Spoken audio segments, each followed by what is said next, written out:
அனைவருக்கும் வணக்கம். வாழ்க வளமுடன். குரு வாழ்க, குருவே துணை. நான் உங்கள் விஜயலட்சுமி கண்ணன். இன்னைக்கு நம்ம என்ன பார்க்க போறோம் அப்படின்னு பார்த்தீங்கன்னா, நம்ம வாங்கிட்டு வந்திருக்க பிராப்தம் என்னன்னு பார்க்க போறோம். இப்போ பொதுவாக நிறைய பேர் தன்னை பற்றி கவலைப்படுவாங்க.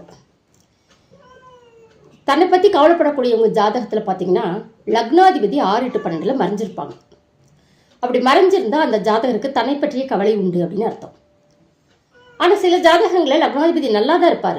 5, 9ஆம் பாவங்களில் கேந்திர திரிகோணங்களில் வலுப்பெற்று இருக்கக்கூடிய ஜாதகங்களும் உண்டு. ஆனாலும் தன்னை பற்றின கவலை இருக்கும். சரி, இதுக்கு என்ன காரணம் அப்படின்னு பார்த்தீங்கன்னா காலபுருஷ தத்துவம் தான் காரணம். காலபுருஷ தத்துவத்தில் லக்னாதிபதி யார் அப்படின்னு பார்த்தீங்கன்னா செவ்வாய்.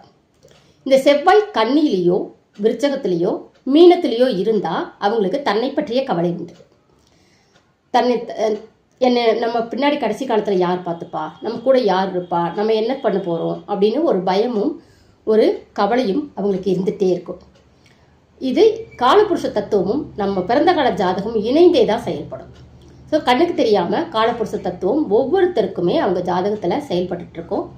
உங்கள் ஜாதகத்தில் பாருங்கள், செவ்வாய் காலபுருஷனுடைய 6ஆம் பாவத்தில் கன்னியிலையும் 8ஆம் பாவம் விருச்சகத்திலையும் 12ஆம் பாவமாகிய மீனத்திலையும் உங்கள் ஜாதகத்தில் இருந்ததுன்னா, நீங்கள் என்ன லக்னமாக இருந்தாலும் சரி, இந்த இடங்களில் இருந்தால் உங்களை பற்றிய கவலை உங்களுக்கு உண்டுன்னு அர்த்தம். இதுதான் நீங்கள் வாங்கிட்டு வந்த பிராப்தம். நன்றி. உங்கள் வாழ்க்கை வளமாகட்டும்.